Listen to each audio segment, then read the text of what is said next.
You've probably heard this one before. NASA spent millions of dollars developing a pen that could write in space. The Soviet Union. They just used a pencil. It's a clever little story. A lesson in simplicity. Or maybe a quiet joke at someone's expense. But like many popular stories, it isn't exactly true. In the early days of space exploration, both American and Soviet astronauts used pencils.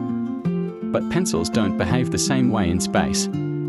Tiny pieces of graphite can break off and float, drifting into delicate equipment, or worse, being inhaled by astronauts. And both the wood and graphite in pencils, they are flammable.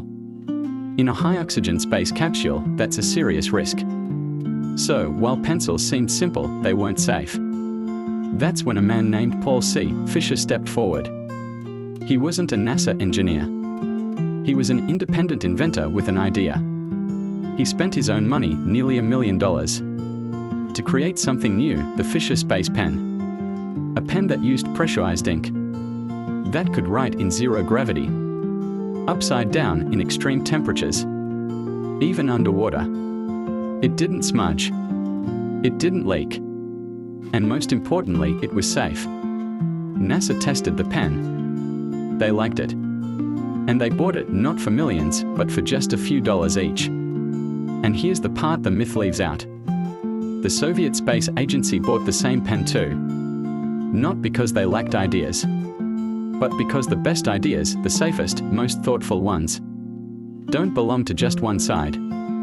So no, this isn't a story of waste versus wisdom. It's a story of innovation, of how a single person's invention crossed borders and helped astronauts from both sides of the Cold War.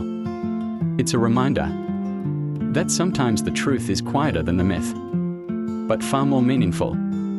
Because in the end, it wasn't about a pencil or a pen. It was about solving a problem with care, courage, and creativity. And sometimes, that's exactly what moves us forward, even into space.